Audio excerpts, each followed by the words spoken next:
Welcome everyone to this session of the Existential group. My name is Lou. I am the steward of this group, for which the premise is that we are currently living through an unparalleled moment in the history of humanity and perhaps of the universe, and the stakes are very high.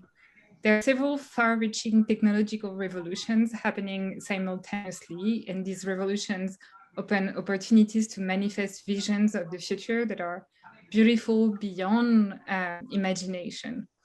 But these revolutions are happening very fast, which poses significant adaptation challenges, the most problematic of all being the threats to the very existence of humanity and the threats to our potential.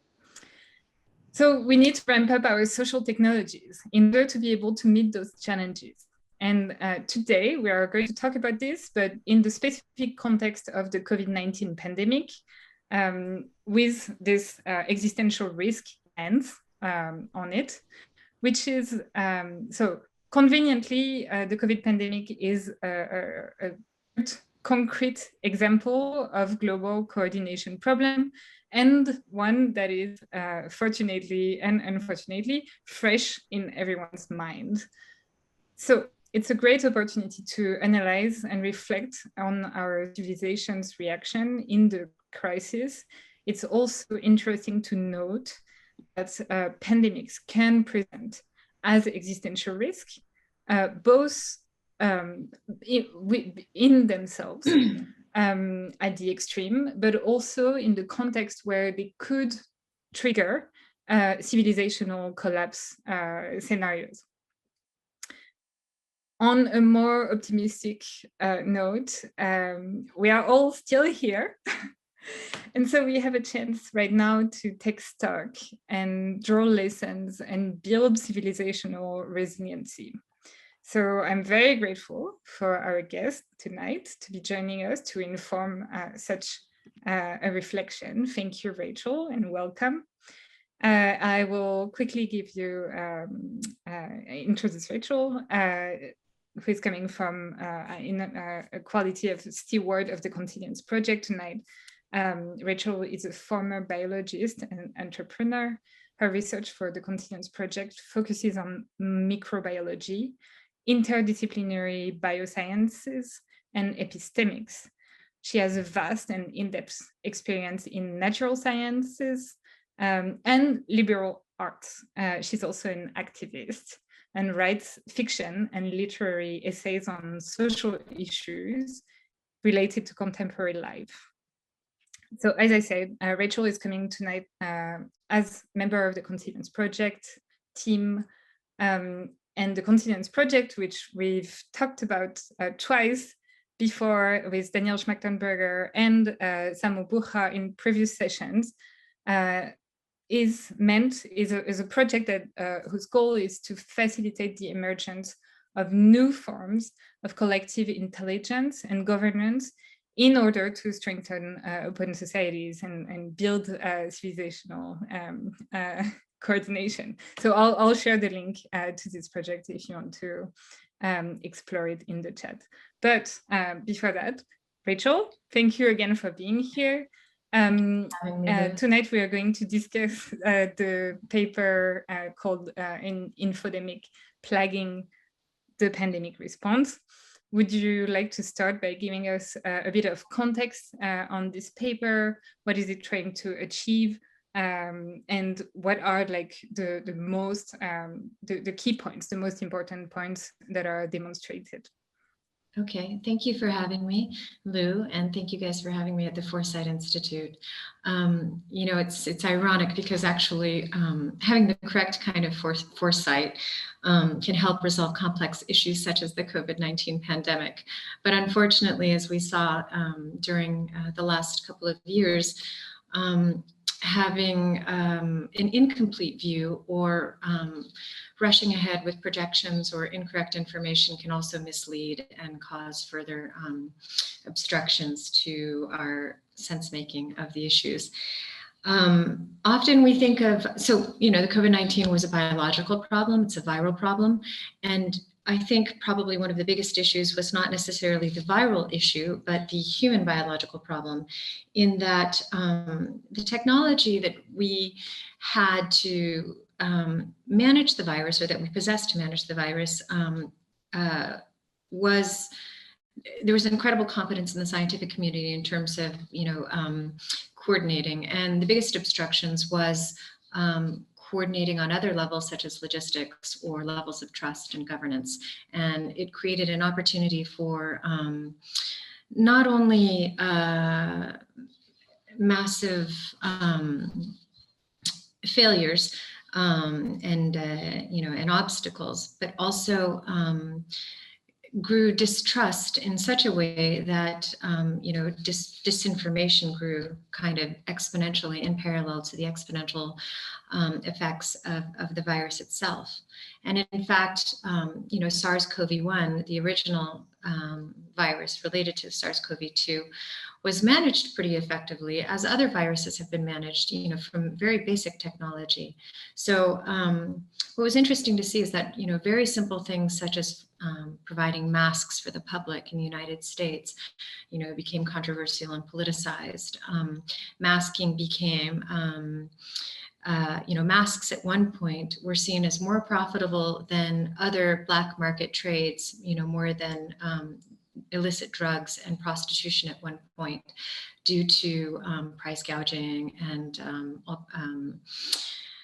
amplification trades and all kinds of nefarious practices. So really simple things that most people were looking for the scientific solution, and really we found market failures and government failures being the main obstruction. So it was extremely hard for incredibly informed people, including biologists, including people in the field, to really understand what was happening, because there was so much information that was just exploding. As you probably know, there were more publications about COVID-19, more scientific publications than any other time in history, and particularly about COVID-19. It changed the scientific publication system, process, and it also, for a period of time, in order to accelerate, emergent information, peer-reviewed publications were. I'm seeing a note here in the chat. Am I supposed to respond to the notes in the chat, or shall I get to that at another point? We'll get to that after. I would just go with your main points, and we'll leave some time toward the end for all these questions. Okay. I mean, toward the middle. Okay. So just created more confusion. And so,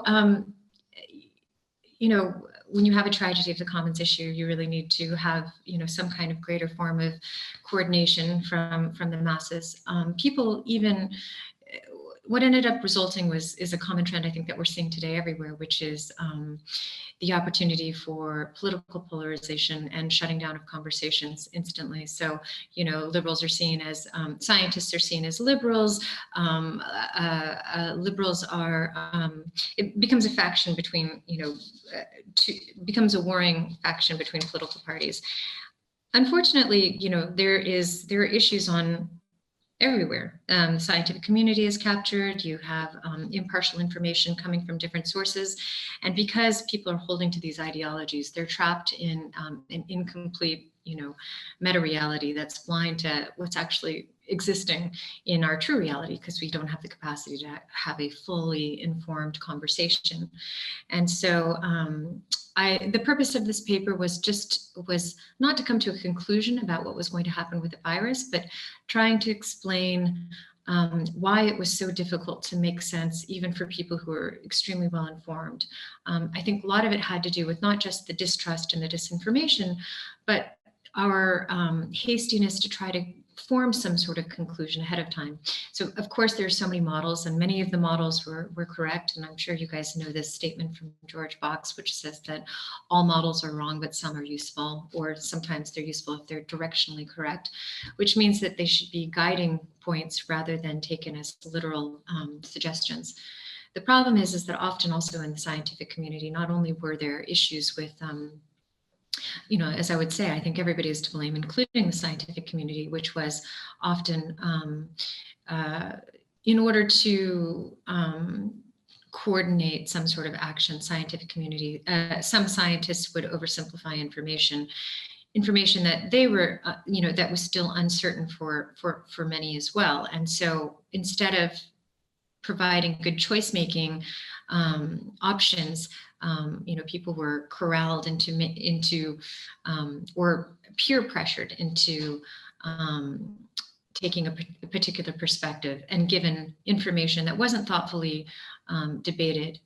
I think there were also many instances where, I think that there was a situation with John Ioannidis, I always say his name incorrectly, and Andrew Gelman from Columbia and John Ioannidis from Stanford, where, when he was looking at assessing things from the Santa Clara studies on antibodies, information was still, there were things that were uncertain, but he was very excited about, rushing to I don't mean to say that he was excited, but he hastily spoke to the media in advance of having complete conclusions. And it ended up amplifying his incorrect conclusions because they were incomplete. And, that was one of the ways in which disinformation was readily propagated and, could not be taken back afterwards. And so, unfortunately, whose disinformation was that you're speaking of? It wasn't disinformation. It was just a hasty conclusion, and it became a big debate that a lot of people, a lot of journals wrote about. John Ioannidis, who is I know who he is. an epidemiologist at Stanford, and he and Andrew Gelman then had a kind of public debate, and their debate was meant to be a scientifically fruitful discussion because they were still trying to parse the unknowns at that point. And in the process of trying to understand the unknowns through dialogue, their conversations were amplified in the media as statements of truth. And so it created more disinformation, which was later really hard to retract. Sorry. But so that was kind of the purpose of the paper. There was a lot of confusion about what was happening with the vaccines and whether or not herd immunity was something that was,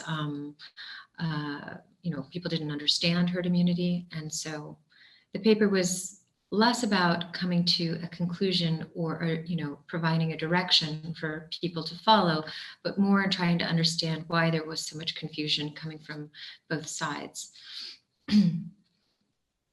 Awesome. Thank you so much for the overview. And I guess, so there are three aspects that I would love to go through here with you. One is like scientifically, maybe what are still the main uncertainties we have about the virus, and like why do those exist, and what should we have on our radar as far as we should be careful and accept or sort of imprint that there is this uncertainty and we should navigate around it and coordinate around it. There is the we'll come to the later parts, but they have to do with interplay with between the virus and technology, and finally lessons for coordination. But just just to give everyone a bit of a where we're going to go with this session. I think the big debate from people when this paper was written, and it's changed since then, but not that much, is whether or not the vaccines would be effective in, helping contain the pandemic, and which strategies were most effective. Were lockdown strategies better? Was masking actually something that was useful? How much of, lots of opinions and ideas about various things. Unfortunately, many of these things will remain unknown until, you know, we see what the effects are in the future. So the strategy is not just a scientific strategy. It requires, you know, there are several unknowns. So of course, theoretically, the vaccine vaccines should stop replication, and so that should help contain the virus. It won't eliminate the virus, but it should help contain the virus to a certain extent where, you know, you can get it under control, and then assert some sort of, you know, develop some sort of artificial herd immunity, which will protect the population and suppress the virus enough. The question is, and there are many different directions in which things can go, which is, I think the main concern people have is whether or not the vaccine is safe. I think the big problem I had when people were talking about it is the way they discussed it as the vaccine rather than a multitude of vaccines that are mechanistically very different and have different effects on physiology. Also, the rollout of the vaccine campaigns were different in every country. And so some countries, you know, have been extremely vigilant in terms of not just providing you know, thorough vaccination for the community, but for example, you know, Israel doesn't necessarily trust vaccines from outside of the community, so they make you do an antigen test as well. They make you actually use, and it has to be their standard of tests. In the United States, testing has been more questionable because they're not regulated, and so some tests have been extremely reliable while others are not. And also you can get any kind of vaccine, although the vaccine rollout these days seems to have been, you know, from the media perspective, a successful campaign. You know, it's still unclear which direction the virus will decide to go. And I think part of that will depend, you know, many people, many biologists and virologists I talk to are relatively optimistic about the scenario in the United States. But at the same time, we see that the UK, for example, is having problems with their new variant in large, you know, and in part that could have to do with the fact that the UK rollout was not coordinated as well. A lot of that had to do with their issues with AstraZeneca, their issues with Brexit. I think the problems that Europe actually had coordinating and purchasing vaccines early on. Because there was a scarcity or bottleneck in terms of getting the vaccines, the UK had tried to implement a plan where they were, you know, providing more vaccines to more people rather than requiring people to have the, you know, mandated or the suggested, you know, 2-dose regimen that was suggested by the pharmaceuticals. And so that's, you know, could potentially be more problematic because what it could do is it could provide the virus, you know, instead of suppressing the virus, it could provide the virus the opportunity to persist in the immune system and develop some kind of, you know, immune escape or knowledge of the immune system as well. I would say, you know, there was a case in Napa yesterday where it's the first recorded case there where somebody died who was fully vaccinated, but the person was compromised and older. They say in Maine there are something like 18 cases.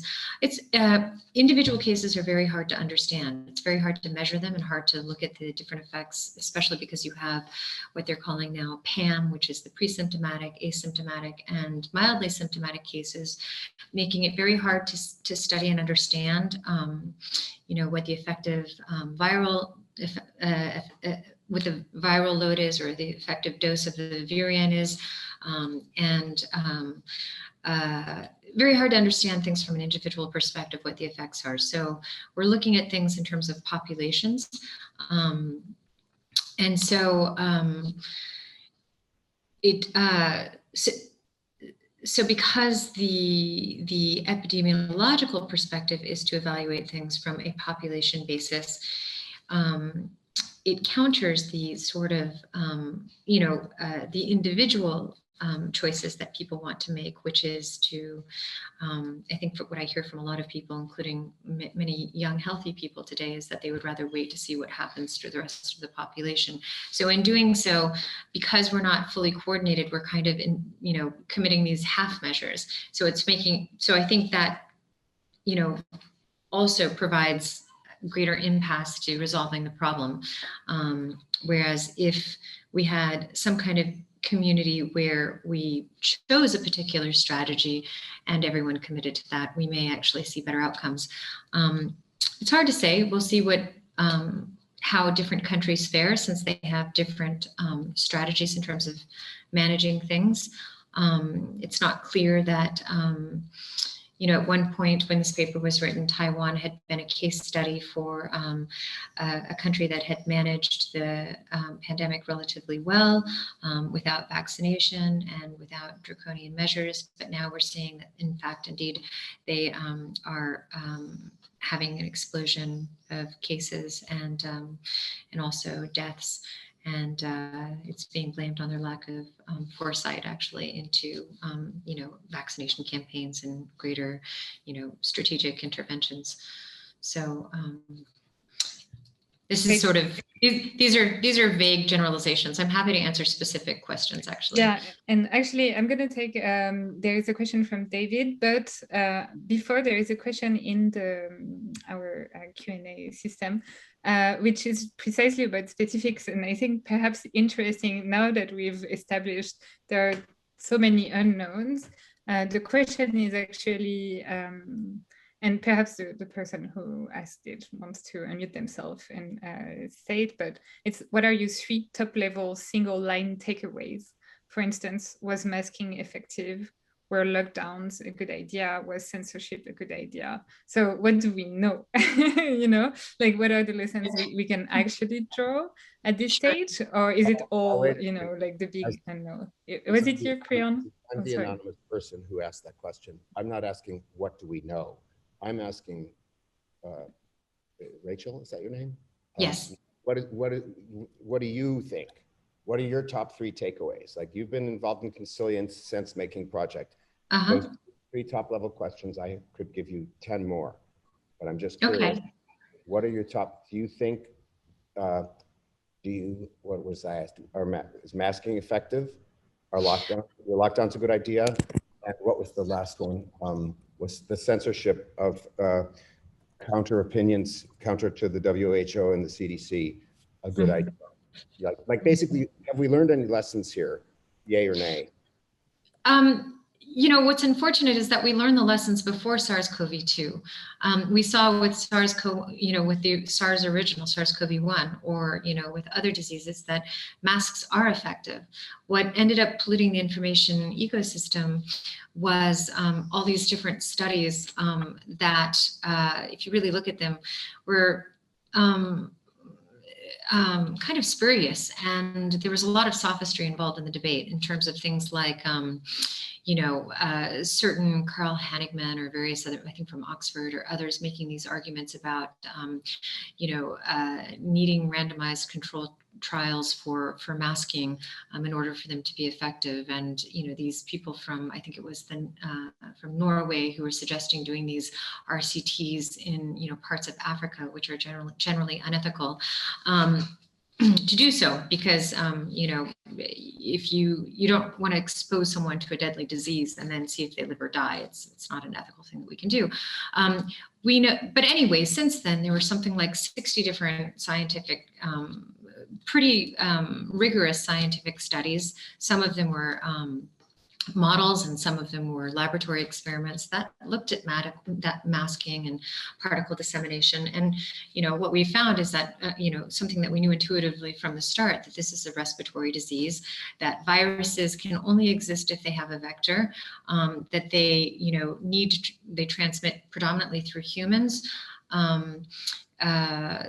largely through respiration, and that masks create a physical barrier and provide a level of protection.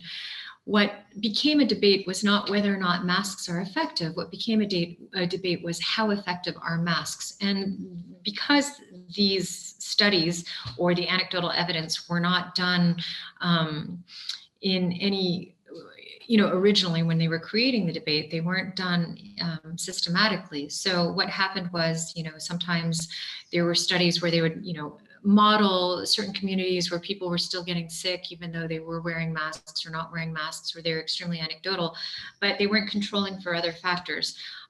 What we do know afterwards, in fact, there was a study done on hamsters, which looked at the effective dose load of, effective dose or viral load of the virus or the virion, and how it actually, impacted the mortality of these hamsters who were actually masked. Like I think they managed to do masking experiments, and I think it's pretty common sense that sort of like having exposure to a particular chemical, the more exposure you have, the more lethal it will be. And so, there were many who argued against it and said there were, perhaps other things that, perhaps masking wasn't so effective because there were these particular cases where masks didn't make sense. But I think, if you're measuring masking outside, if you're measuring unmasked people outside, the CDC just released that a couple of weeks ago. The released their, or asserted that masks don't need to be worn if you've been vaccinated or if you're outside. Okay, look, hang on a second. I just had 3 quickies. I wanted like one-line responses, so I get it. You think masking is effective. I do not. We could have that debate another time. I just wanted to get your take on it. What about lockdowns? Do you think lockdowns were a good idea or not? Do you think censorship of by mainstream and social media against contrarian opinions, contrary to the opinion du jour of this WHO and CDC, was a good idea or not?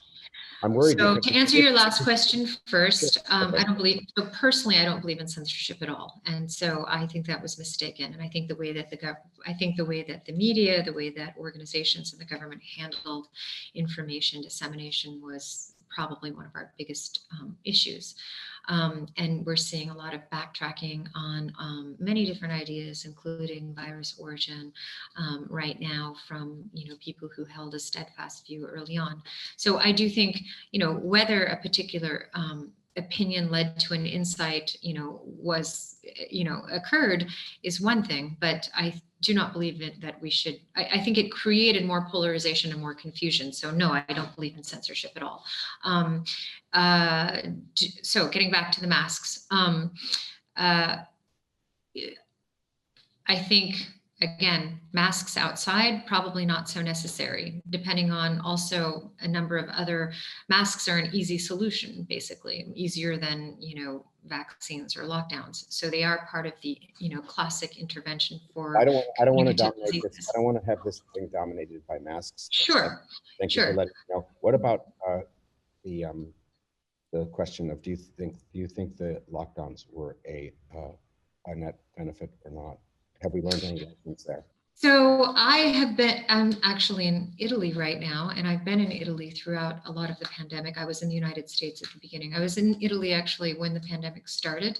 And I went back to the United States and was in California for a good portion of the pandemic last year, and then came back to Italy. So I've seen how it's been managed here and in both places, and been following other governments and countries. I think I don't think it's a one-size-fits-all strategy. I think a lot of it really depends on culture. A lot of it depends on cooperation within that culture. For example, you have countries that didn't need lockdown because there's a lot of internal trust within the community. There are countries that, the United States is not a place where lockdowns would be effective just because of the ideology and philosophy of the people there. And lockdowns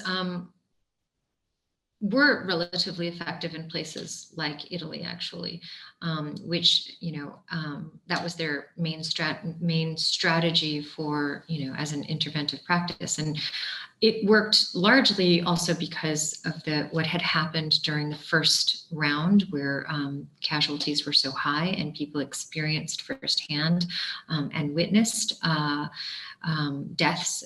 Almost everyone, anecdotally, when you would talk to them, knew somebody directly. And people were, because of the aging population and the proximity of people to their families and the interconnectedness of communities, and also this sort of inherent, surveillance culture people have in this kind of community, people were much more amenable. Of course, you had problems in certain places, but overall, most people adhered to the government recommendations. And so I think, could I predict what would work in every country? I think it really depends on the structure. Also, there are external elements that impact, the spread of the virus. So weather is one of them. Whether itself physiologically affects the virus, it affects human behavior. So when people are outside more and doing things outdoors, there's wind, there's, dilution of the virus rather than being locked up in a room. In Italy, everyone actually lives in very close quarters and, multi-family houses, multi-generational houses. So leading to deaths of, people's grandparents and parents. So I don't think there's a one-size-fits-all solution. I know that lockdown wouldn't have worked in the United States in most places, but in certain communities, maybe it would have. But I think that it's not the only solution. I think the solution is really coordination and whether or not people are, what you really need to do is you need to isolate the virus. It's a contagion. And so if you can have, methods for example, contact and tracing. I understand why people don't want to do contact tracing in the United States because of the lack of trust in, digital surveillance. Contact tracing actually worked pretty effectively in Italy just because they don't have the resources for digital surveillance. So often contact tracing was just basically writing your phone number on a piece of paper. And if there was, and they were tracking it sort of in an analog fashion. So people didn't really feel like they knew that there weren't resources to, to surveil, and it wasn't coordinated enough. So I think a lot of it really depends on, as I said, the biological problem is the human element more so than the viral element in this case. Did I answer your question?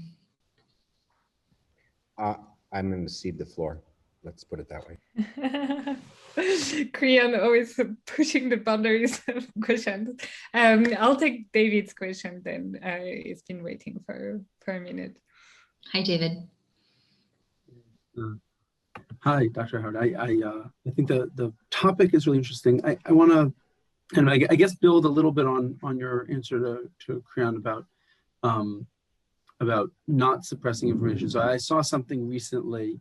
So he said, even if the lab leak theory is credible and worth pursuing, it doesn't mean that politicians should publicly pursue it, because in doing so, they may accidentally lend credibility to COVID-19 conspiracy theories. And my comment about that is saying, let's all not talk about this is a great way to promote the idea that there's something to hide to conspiracy theorists.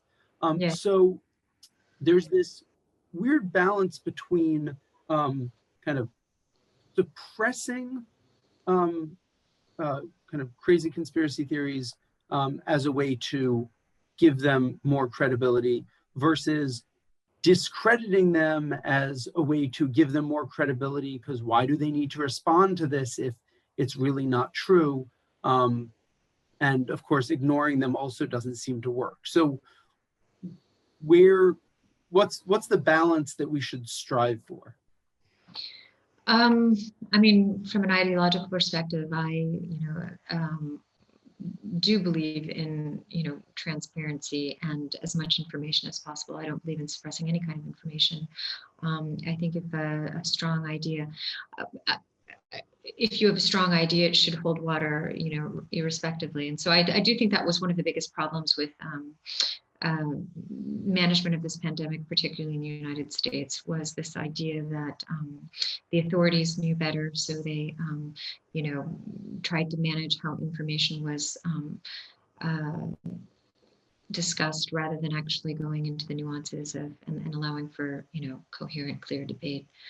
It was definitely a problem. Striking the balance, incredibly difficult. I mean, a lot of it really comes from the willingness for people to actually have an honest debate, not necessarily projecting one's opinions, but being ready to actually, listen and have, sincere conversation about things without, engaging in this tendency to have, preconceived idea about particular outcomes and, and arguing on the basis of one's convictions rather than on, the emerging evidence. I mean, often I think for the pandemic, with respect to what Creon had said, I don't think there is one concrete solution. Often it really just depends on, what are the best strategies for the group of people at hand, and who can, for the people, for coordination efforts for the group at hand. And since there are multi-perspectives in different communities and different countries with differing resources, that's something that needs to be factored in. But I do agree with you in terms of being transparent about information. I wonder about the kind of fundamental asymmetry. But you said everybody should be kind of epistemically virtuous, but there's this clear asymmetry between producing BS and kind of promoting it, especially by people who intentionally are doing so in order to spread kind of bad information, versus the kind of high costs of refuting it. Right, because there are so many incentives, and I think that's the intractable, I think that's where the impasse lies actually, and what we're trying to engage at Consilience, which is how do we actually, create a cooperative, collective intelligence that, possesses multi-perspectives, but also can look objectively at the, at base reality. So it's a challenge that, is occurring with this pandemic, but will only probably, but this is like our dry run, as we know. And so I think, did any country do a good job? John Dent says. I think some countries did do a good job. The question is that whether or not they'll be able to, sustain that for, moving forward. Vietnam did a good job originally. In fact, extremely well, considering the fact that they had very few resources, that they border China, that they have this, cross-border interaction regularly, that they didn't, weren't technology dependent. They were just very cooperative, and I think probably had more community trust. A couple of countries did a good job in different ways. Australia and New Zealand did good jobs for a while, but they also imposed these sort of draconian measures, which were extremely difficult. There are also much exist in, more isolated environments. Awesome. And thank you everyone for being so engaged. Before we launch into a big chapter questions, Ravi, you had a question and a point. Israel has been doing a good job. I do agree with you, David, and I had said that earlier. Israel is actually probably, moving forward will be a model for us to watch. Ravi, would you like to ask your question? Yeah, I mean, my question was around rapid tests, which was also a good strategy that was brought up very early on, but took a long time to get approved.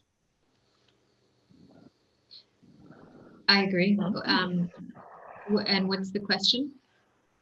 I guess, and more generally, is there sort of a strategy for coming to conclusions on that that might have helped people do that earlier? Like people were stuck in the old medical diagnostic mode of testing versus Right. sort of epidemiology model of testing? I mean, the problem is that, as we were saying, these technologies were coming out very rapidly. It's just really a question of how they were distributed and managed. And even now, more technologies are emerging to help manage things. But, you know, for example, my family is coming from California to Italy, and they are being forced to purchase. First of all, everyone has to be vaccinated. And secondly, they have to fly on these specific COVID-free flights, which are exorbitant in price because I think they're only a couple of weeks and they only depart from 2 cities. But they also have to buy the tests. They have to buy 3 molecular tests, I believe, and 1 antigen test upon arrival through the airline at $200 a piece per test per person, which is crazy because you can get them in Italy for 10 euros to 20 euros. And so I think really the issue, as I was saying earlier, is just the economic opportunity that, you know, I think, you know, certain individuals and entities have, you know, exploited from this pandemic, which unfortunately has come at the cost of, you know, everyone else's livelihood. So, Walt, you had a big question on potentially ignored solutions. Well, I don't want to take too much time with it, but from the very beginning, I couldn't understand. Okay, some people got to die. That's a fact of life. And, you know, when something like this happens, but had the, you know, just looking at what United States alone has spent, it's at least $10 trillion. It's hard to get a real number.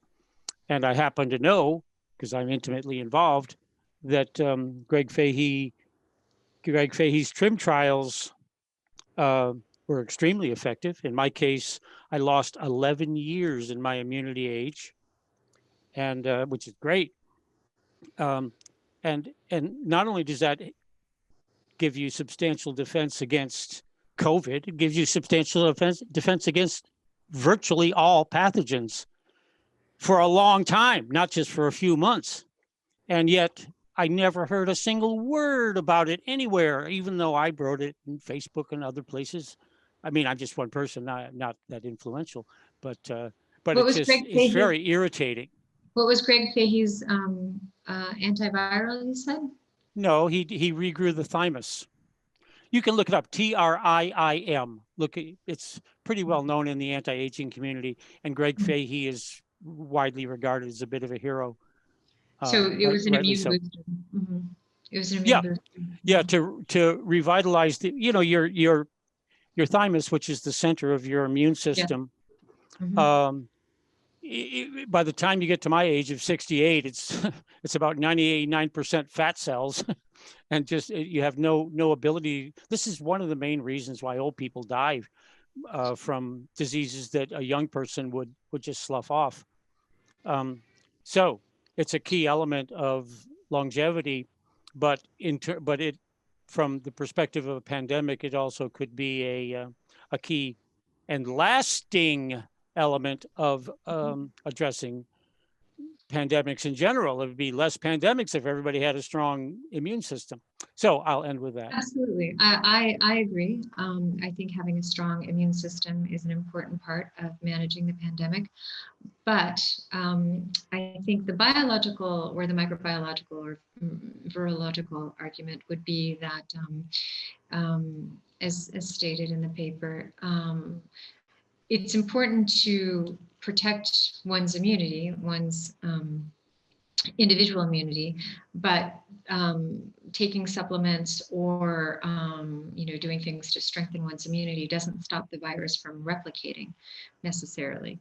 And so the problem is, you know, it's sort of like the same problem with having the asymptomatic, you know, virus in circulation, which is it doesn't stop the virus from actually existing. Well, Rachel, I imagine every single breath you take in includes at least one virus.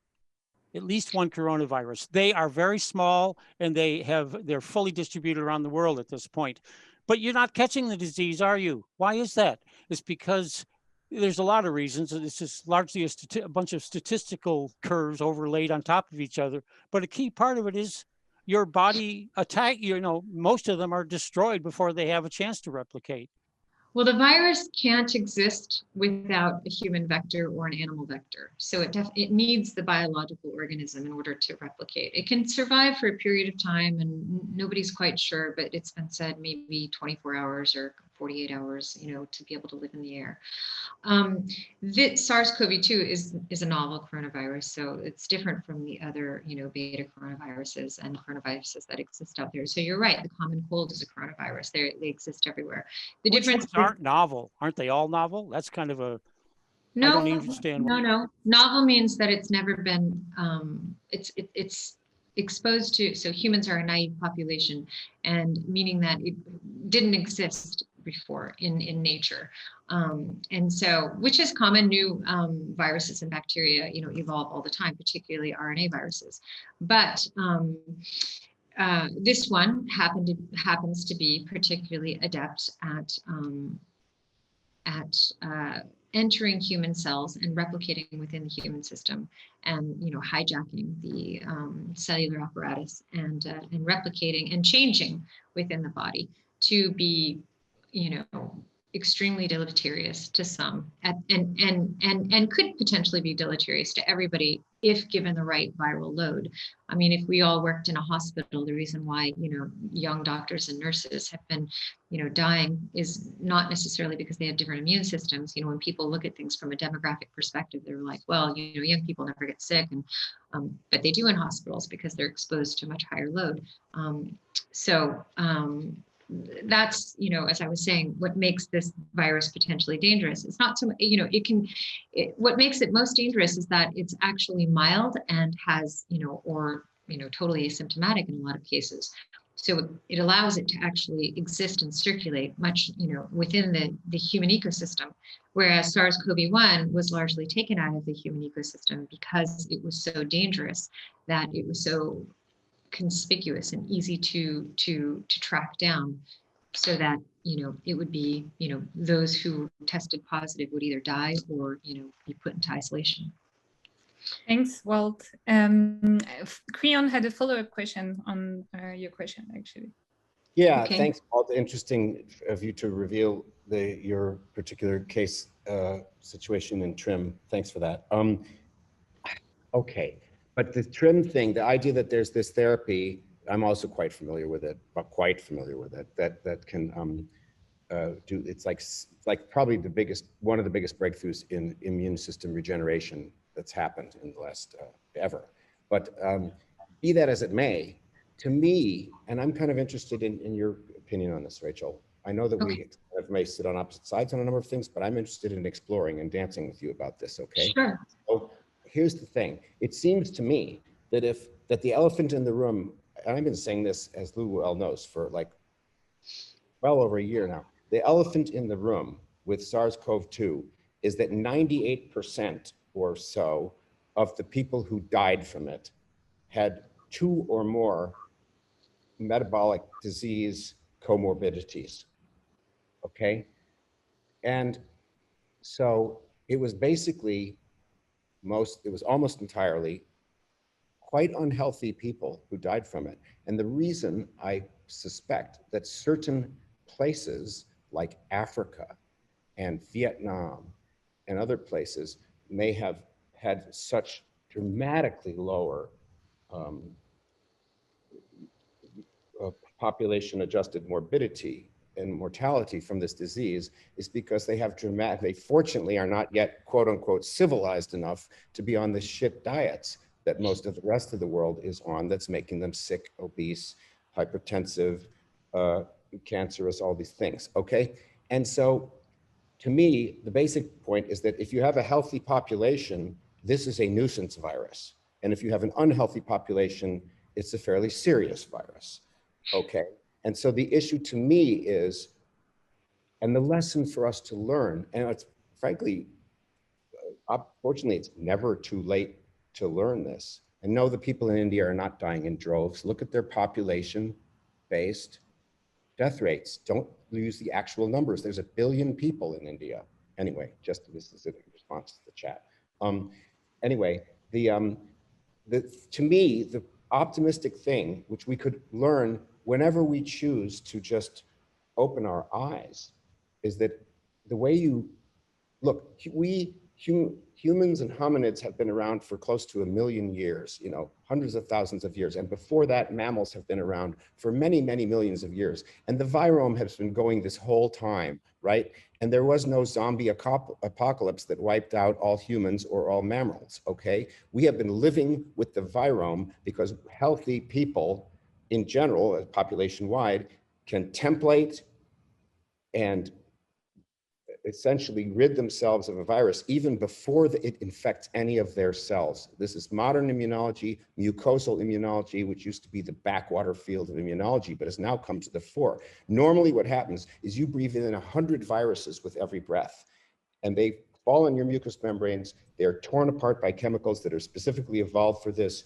Your dendritic cells grab the epitopes, they present it to your T cells, and your T cells develop acquired immunity without you ever being infected. This is what happens to a healthy person, and this is so why there's so much to say here, and I'm going to lose track of all the different points. Anyway, what I'm saying, let me just wrap it up and say, to me, the elephant in the room, it's not masks, it's not lockdowns, it's not even vaccines, it's how can we turn around our population to make them healthy again so that these viruses, which we have lived with for hundreds of thousands of years, are no longer dangerous. They're dangerous because the people are teetering on the edge of disease at all times.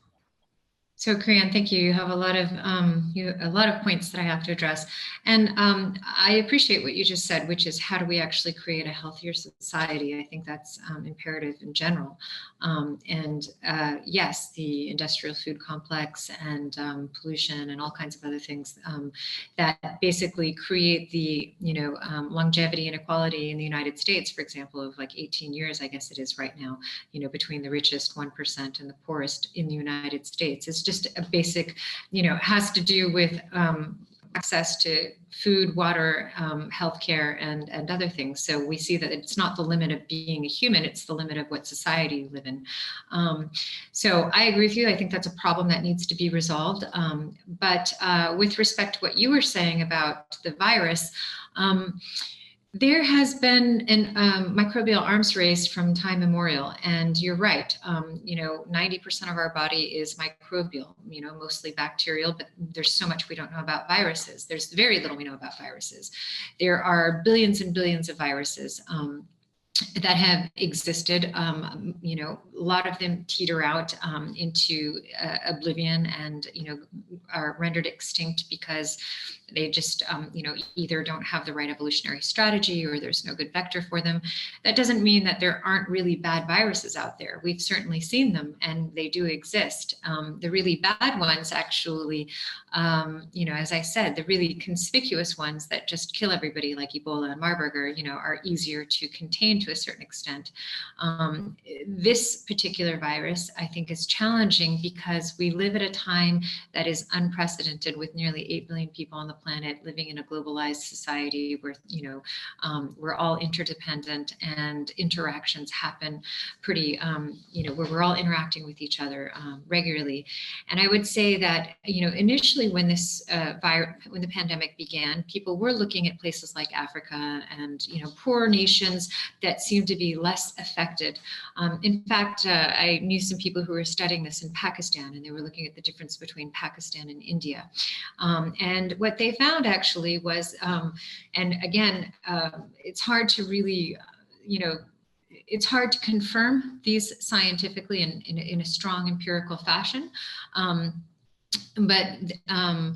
The first breakout, moving from when you have the contact tracers looking at sort of the distribution from or tracking the outbreaks from China into Italy and then into Seattle and various other places, often they were these spreading events that took place. Like one major outbreak that took place in South America had, or several outbreaks that took place around the world came from Milan Fashion Week, actually. So, a super spreader who, inoculated a ton of people who went and traveled around the world. Later on, when people in various nations were exposed to the virus, particularly at the right viral load, healthy or not healthy, different demographics, a range of demographics, they would get sick and die. And so the conclusion that epidemiologists came to was that it wasn't necessarily that, because initially people were looking at blood type, they were looking at whether sun had an effect, obviously everything was assessed, and there's still a lot that we don't know. But what was concluded was that there were just physical barriers. These poor countries, no one was traveling to them. So very few people were, taking flights into, a middle of, a village into the middle of nowhere in, Guinea-Bissau, for example. Whereas, so that was one of the distinctions that was made between Pakistan and India, was that there were, virtually no flights that, were coming in from, I think, areas that had been infected, and then they shut down their airports instantly. So, nobody was wearing masks. There was no lockdown. People were saying, why are the Pakistanis not dying like the Indians were? But largely they were physically barriered. At least that was what was, the dominant paradigm at one point in time. I don't know if that's changed in the recent, past. I think that,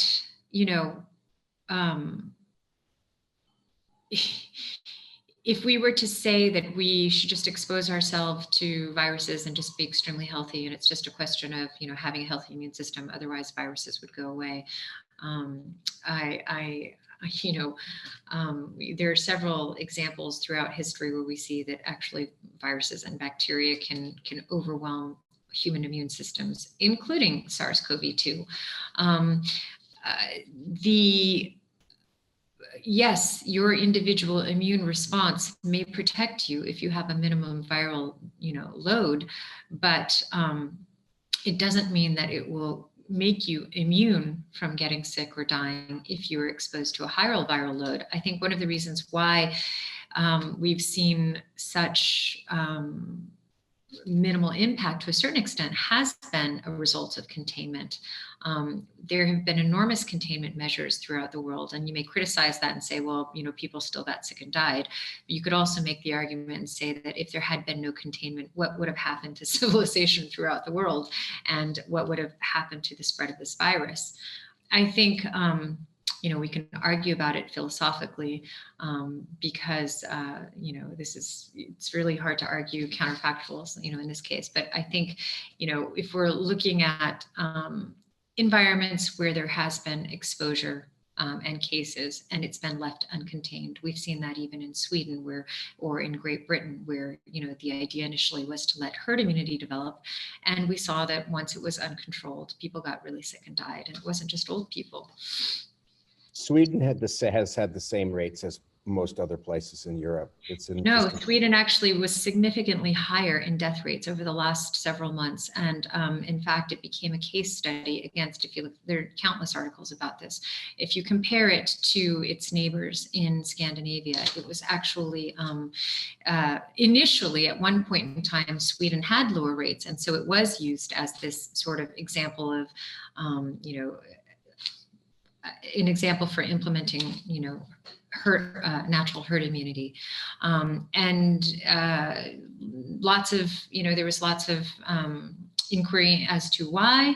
And, it was found that, some people, it was winter, a lot of people just, were staying indoors naturally, not going out because, and frequenting small communities, and that the communities were very sort of insular. So there wasn't a lot of, cross-cultural or cross, interpersonal, interactions. But once things started to warm up, after the peak of winter, Sweden actually spiked, and it was had one of the highest case rates and death rates in Europe. Hey, let me interrupt you right here. Sorry, I got to go soon, but I just want to say I'm looking at my screen right now. Our World in Data, death rate per million, Sweden versus Germany versus Italy over the entire course of the pandemic. the curves are identical, are practically identical. No, and our world in data actually doesn't process data necessarily. It doesn't normalize it, to population or. It does. 7 to 8 rolling average relative to population confirmed deaths. I don't know what to say. Maybe they're lying and you know it and I don't. No. Our world in data is reliable in terms of its output.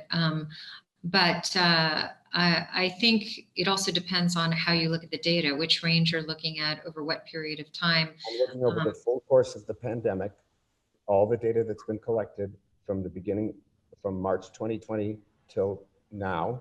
And I'm looking at Germany versus Italy versus Sweden. And they're kind of the same.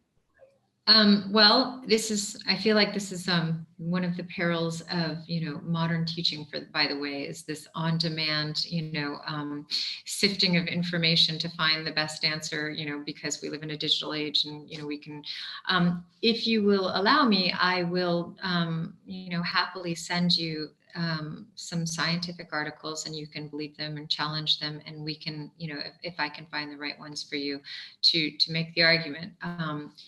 Not to say that maybe Sweden is contained at this moment too. I'm not actively studying, where countries, are at this moment, but I can show you that for a period of time that Sweden peaked, and in fact, their health minister retracted his original statements and about natural herd immunity, and admitted that he had made a mistake in terms of his intervention, his strategic intervention. I think we need a follow-up session with Creon and you, Rachel. Just that to finally go through the heart of the problem. This is I think this is one of the reasons why the pandemic has created so much chaos and why it creates, so much polarization, is because people have strong opinions, and they should have strong opinions because it's affected the economy, it's affected our daily lifestyles. Governments are, draconian in their actions. People have died. There are a lot of different sentiments. So I agree that the topic is extremely, heated and contentious, and there is a lot of changing information, misinformation, confusing information, all of the above. So I don't want to promote misinformation. I would like to share these, articles with you, just so we can be clear about it. Because again, I'm not trying to argue a particular point. I just actually would like to, help create clarity, which means that we can have a discussion and have, different viewpoints and even very strong viewpoints. I'll put you two in touch. Rachel, we've hit the hour mark, but there are still a few questions and we didn't fully get to the coordination part. Do you have to go, or would you feel like staying a few more minutes? I can stay, of course. Wonderful. Yeah, sorry. No problem. I just want to say that I really appreciate the sentiments, because I think again, as we progress further into the pandemic, there will probably be many things that we will have found that maybe weren't correct. Maybe we should have, done things differently. I think, as I was saying, Sweden was one of the countries that had backtracked on their original strategy, but maybe Sweden did have the right strategy and the rest of the world didn't. I mean, I think this is one of those things where we're taking the best information that we have at the time that we have it and are trying to make sense with it, within the context that, we and the resources that we have. So I think the one danger is when we stop talking to each other and stop having this debate. Okay, awesome. Creon posted the links to his data, and I'll definitely follow up. And okay, Creon, are you okay if I email you afterwards? Absolutely, I'll be happy to speak with you and exchange resources. I just posted a screenshot from the thing I just typed into Our World in Data. Thank you. I challenge you to cover the legend for which country is which and tell me which is Sweden, is Italy. Okay, I'll have a look at it. Right now, I'm just looking at your photograph on the screen, but I will have a look at it, and then I'll also include anybody else. Hi. Also include anybody else who would like to be involved. Yeah, happy to share the follow-ups of your discussion in the thread, in the email thread for this group, along with the video. So please send me all your follow-ups. Steve, you had a question about coordination. Point, rather. Let me scroll up to my question. It'll be easier if I do it that way. All right, here we go. The paper mentions the two poles of scientific reporting: codified, peer-reviewed, and popular simplifications. One of the key features of my proposed extensions to the web is fostering an intermediate intellectual ecology between those two poles, rich with the, quote, more sophisticated details, i.e. the data, more complex concepts, nuanced results, which provide the opportunity for individual reflection to parse problems that are often omitted. This is a quote from the paper. I call this making things people parsable. In truth, I would like to see the popular poll fade away almost entirely. If you want to know more, do some research, user-driven motivation and self-reinforcement, etc. I would like to see many more people exposed to things beyond the peer-reviewed papers, much more engagement in experimental methodologies, meta-analyses, knowledgeability, generalizability, debates, etc. In other words, moving beyond peer review into a much more granular and open space where participation is filtered by mutual interest in each other's viewpoints rather than credentialism. Can you speak more on the Consilience Project's first steps in this direction? Yes, thank you, Steve. I would agree with that as well. I think we do have a problem with our institutions. And the peer review process at present. Many ways in which, they are, I'm sure we all know this and understand this group here, many ways in which science can be captured by industry or, by individual bias. We also know that everything is seen through the lens of a human when science is done. So of course, peer review and its structure tends to follow a particular, accredited hierarchy, which doesn't necessarily follow, true meritocracy. I would agree. That is a problem that, please don't get more people involved. That is a problem that the Consilience Project is trying to address. How do we improve collective intelligence? Part of it is, do we, providing, better pedagogy. Part of it is providing other systems of information structures and more sort of decentralized digital information sharing. I think this is something that your group would probably be very helpful in addressing us as well, since this is something that you have thought about. Steve, do you have any suggestions? I am only the questions I've written in my paper, which I just finished, which is a very early version, which I'd be glad to share with you. But it's about creating spaces where I think the term is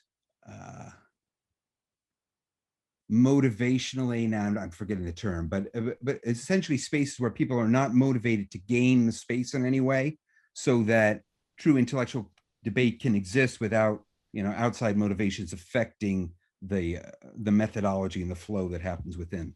So it's very hard to remove the, perverse incentives. Right, the perverse incentive. There you go. Yeah, I think we're pretty good but at I think identifying it's possible to do, and that's exactly how to do so is exactly the subject of my paper. So. Yeah, I would really be interested in reading that. I think we're pretty good at identifying what the problem is. I think we're still wanting to figure out what the solution is, but I think we're getting closer to finding it through this discourse, and a lot of it revolves around this kind of, collective conversation. So I would be very curious to read what you have to say, Steve. or what you've written.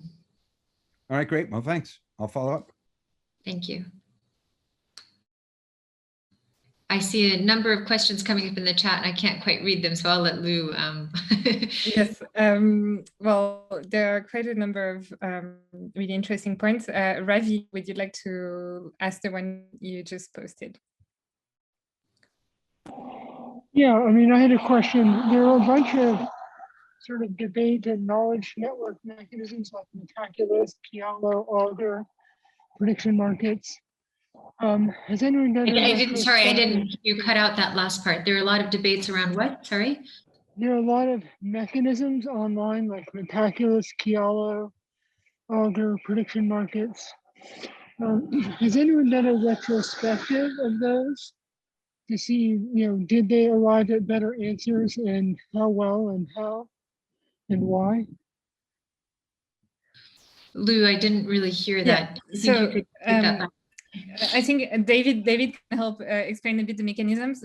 Like Ravi is actually mentioning a bunch of coordination, prediction, social technologies actually, and asking how those play into giving us a better understanding.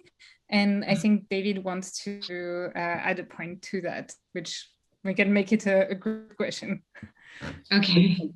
I was just going to say, so that there was a lot of discussion about whether some of the consensus mechanisms, and I think that another example is the super forecasters' predictions, whether they did better than experts.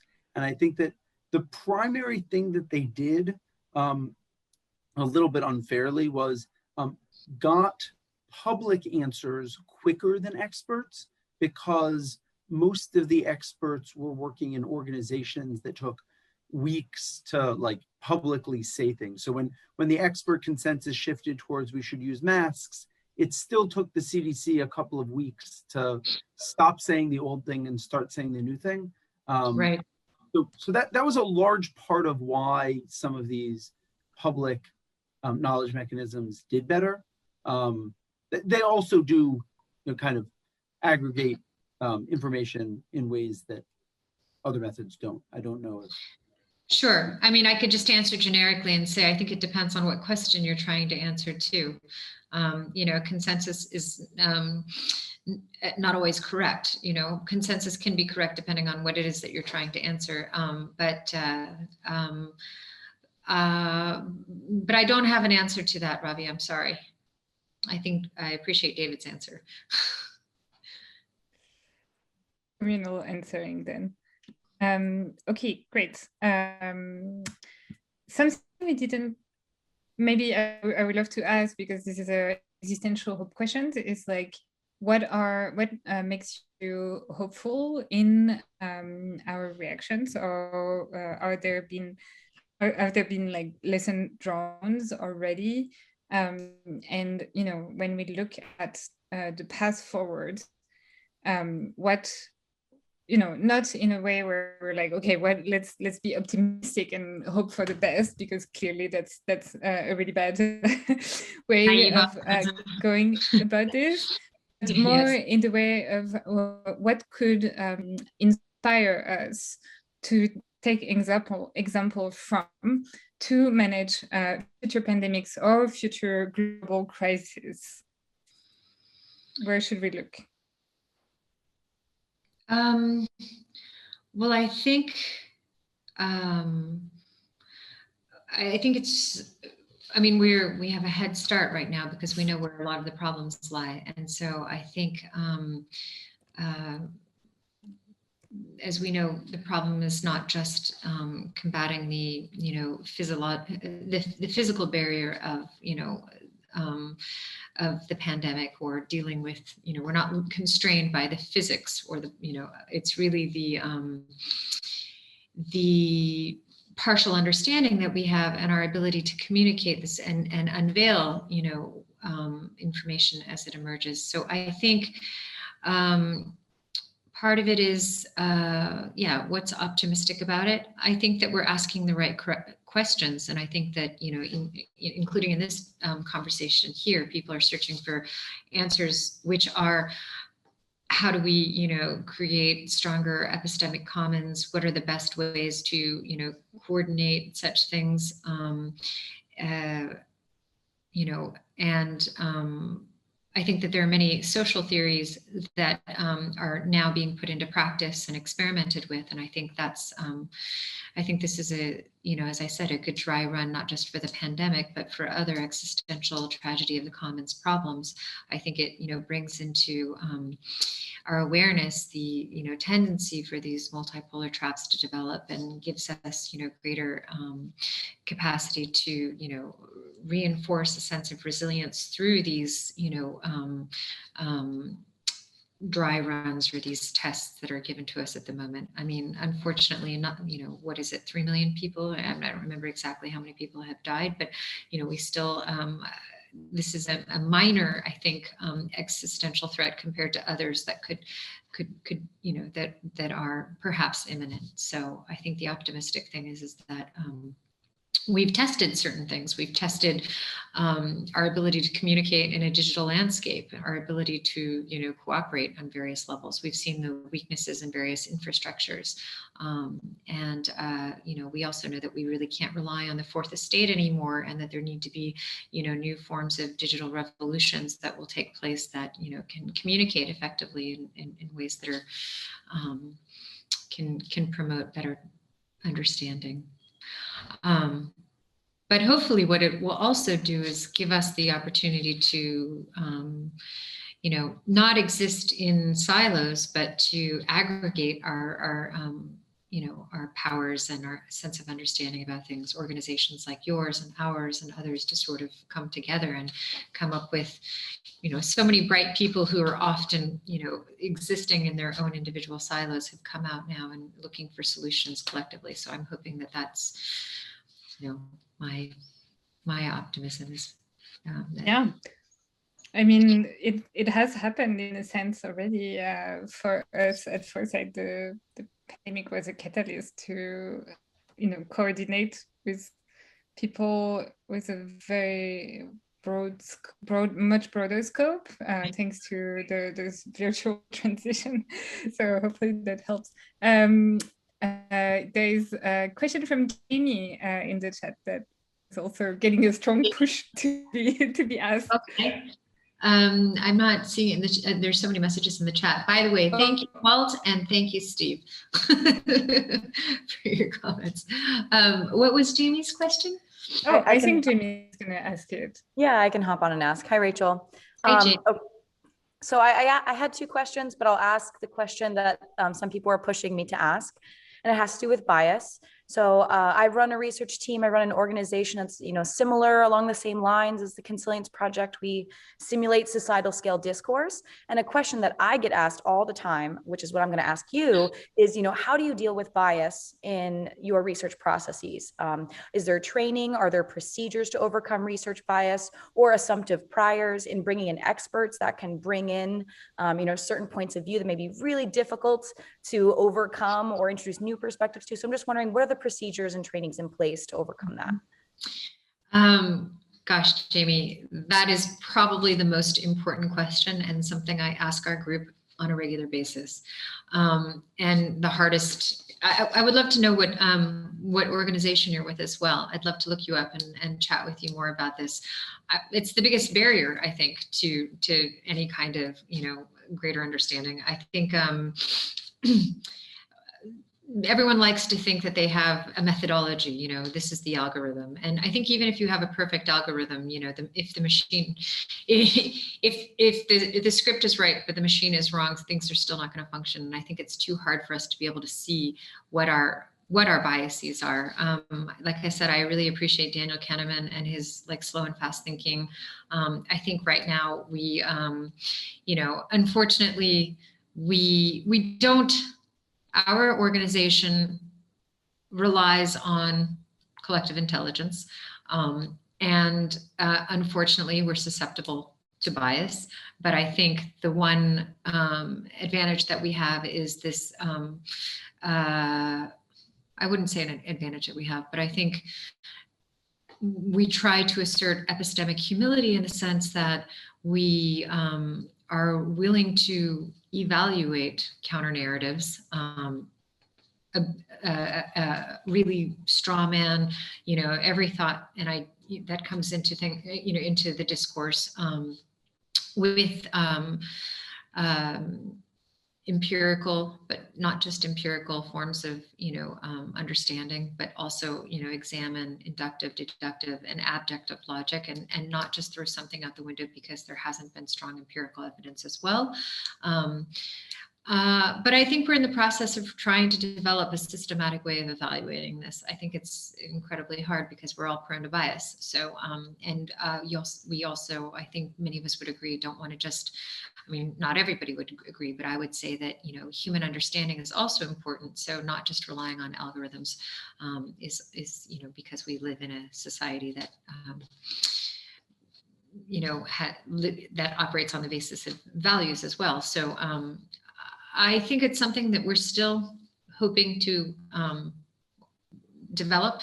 We're developing it and we're hoping to improve. And it would be great to know how you guys do this as well. I'm just a dumb human. That's all I can say. And I think we're trying to develop methodologies based on social theory.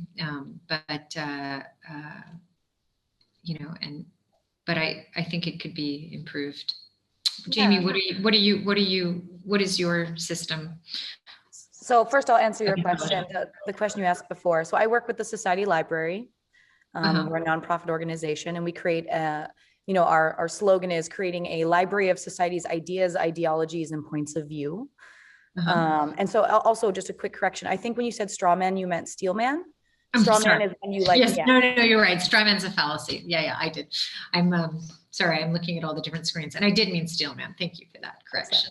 Yeah, so there's a variety of different, both immediately applicable techniques that we use, and then we have long-term strategies for this as well. So like our long-term strategy, a system is actually going to be able to assist in making the analysis tasks so atomic that they'll be redundantly performed. And then there will be a degree of intercoder reliability to assess, like, is there a valid way of interpreting something multiple ways, or can we use essentially statistics to determine if there is consensus or not consensus, and what could that possibly mean? But like, honestly, it's actually a rather big conversation. I don't want to take up a lot of time here, but if you want to have a conversation offline, unless everyone here wants to hear the various strategies we use, then I'm happy to talk offline. But in general, there's both procedure in place in terms of how people work and perform the work that prevents like collusion and corruption. The actual methodology of how we deconstruct media is extremely rigorous and formulaic, which also helps root out bias. The work is done somewhat redundantly. There are many like stopgaps of people checking the work.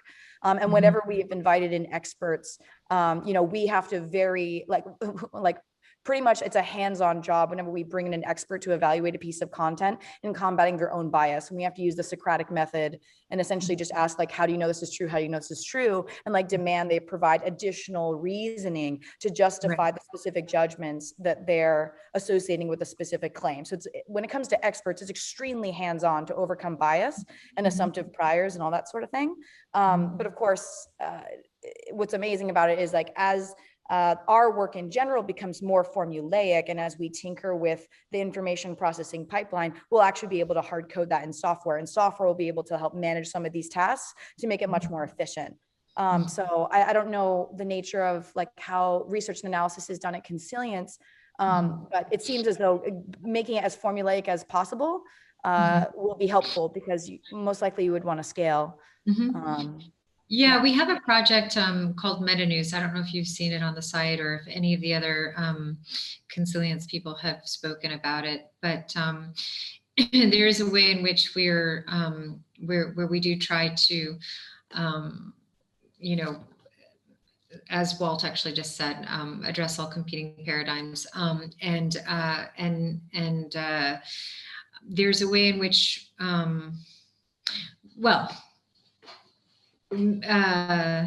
so meta news, so we have theory pieces, we have meta news, and we have situational assessments. I don't know if you guys are really familiar with what we've been writing at this Yeah. stage. Okay, so the theory pieces are to introduce people to social theory and, teach them basic things like, how to actually parse facts. What is a fact?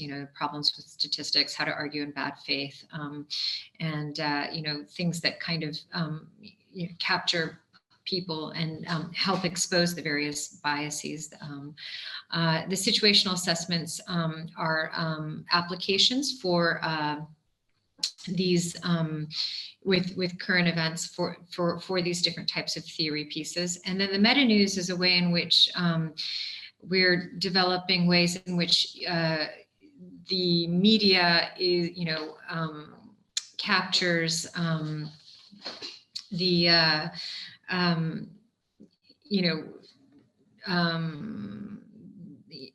biases the presentation of ideas on the basis of how they present information. Of course, we also look at things like, Russell conjugation and Lakoff framing and all of these, other ways in which people, in which information, news, or people present things in a particular way to obscure or influence information in a particular way. But meta news is in the process of being developed, and there's a way in which we're trying to systematically formulate this into a way that we can process a lot of information. And some of it is actually looking at syntax, I think, but it's still in the process of being developed. We've only had one piece that's been fully fully completed at this stage, but it would be interesting to talk to you about how you're developing it. I'm not doing the meta news pieces, actually. It's something that my colleague is doing, but it would be interesting to talk to you about that. But we're trying to figure out a way to do this for all of the theory and situational assessment pieces as well. So I yes, would like to learn what you guys are doing and understand how you're systematically approaching things. Wonderful. Okay, And I mean, I can say also that like we've pretty systematically been able to accomplish opening up people's like this, it's really a broad way of saying it, but like opening up students' minds. So we have like an educational internship through 20 university partners. And so, Wow. Students come to us and they have all of these existing priors about like climate change or some of those topics that we cover.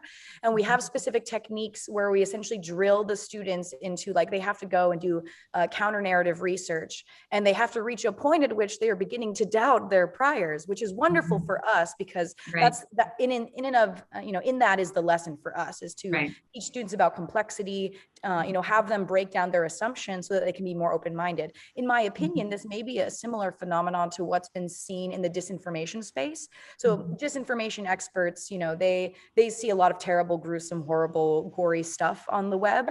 But that aside, there are, when fact checkers are checking facts on the web, it seems as though there's this phenomenon where they will interact with information to a certain extent. They will start not knowing what to believe in anymore. And it seems as though the context in which that occurs is like very disempowering. But I think that at the Society Library, we're actually accomplishing a similar end state, but with a very positive framing.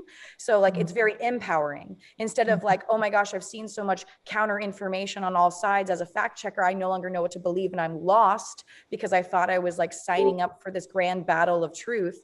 And at the Society Library, instead it's, hey, we're also like committed to an inquiry after truth, but we're not assuming that we know the truth, or like we're operating from right assumption. So when students encounter this like new open-mindedness, it's very positive. It's great to give it a context because, as you were saying, fact checking is confusing because it's looking at partial information. So you can have many facts that are true but not correct. And so I think that's, when you give it, as you were saying, arguing a contrary position. I've heard, for example, a couple of different programs that do this, for example, for the Israeli-Palestinian conflict, for example, like when you actually have the opportunity to, and some of them have been successful. I won't say that they all have been, but, just listen to a really interesting podcast about, a group of Palestinians who, went to Auschwitz for the first time and changed their view on the Holocaust because they had been blinded by, their previous experiences. But yes, the capacity to empathize, through a contrary situation can reveal things that, you may not have seen previously. So I think that's a good strategy in terms of, developing empathy, but also in terms of finding holes in arguments as well too. So it would be interesting to yeah, I think that's a great lesson to teach people in general. And I think